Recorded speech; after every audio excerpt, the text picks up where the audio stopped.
Hey there, Internet! So the summer is officially going to begin next week, and I thought it was high time that I shared my summer reading list with you all. Now, this is not including the books that I have to read for my teacher summer book club. We've already gotten one book down, we have 5 more to go. I'm probably going to do a wrap-up of that at the end of the summer. And since those are more required reading, I wanted to share with you the books that I plan on reading just for me. First up, I have 2 arcs. One is Learning to Swear in America. This is an end-of-the-world kind of story, but not depressing sounding, and I mean, look at this cover. I thought it sounded great, a little bit outside my comfort zone, and I can't wait to give it a shot. The other arc that I have is 7 Days of You by Cecilia Vines. A friend of mine picked this up for me at BEA, and it comes out next year. Oh my gosh, next year.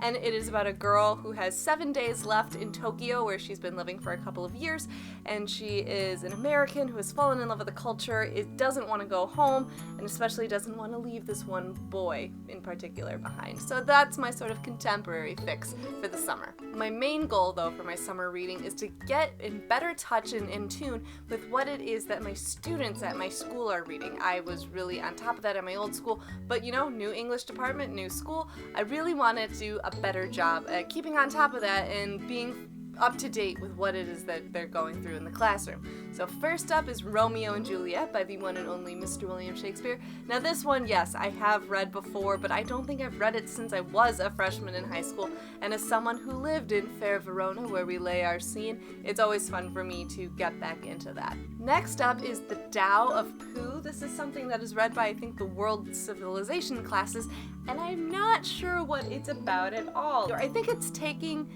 the Winnie the Pooh characters and putting them into Chinese philosophy? I don't know, but I'm anxious to find out. A book that a lot of our AP students read is the Penelope It by Margaret Atwood. I have read The Handmaid's Tale and loved it when I was in high school, so I'm anxious to read this, which is a retelling of Homer's Odyssey, but from his wife Penelope's point of view.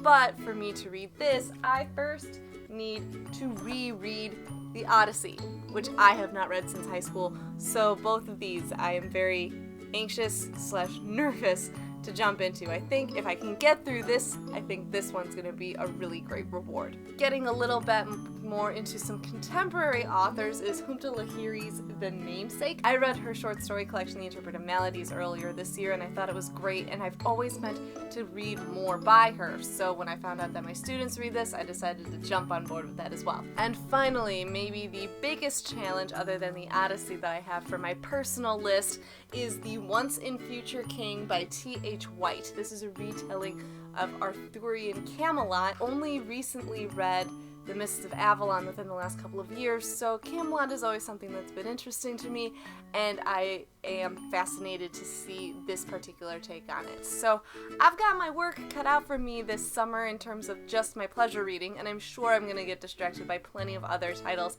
as the weeks go on. If you guys have any thoughts on these books, please share them with me. I'd love to know what you think. All of my usual links are down below. Comments are always welcome, and that's it for me for now. Take care. Bye.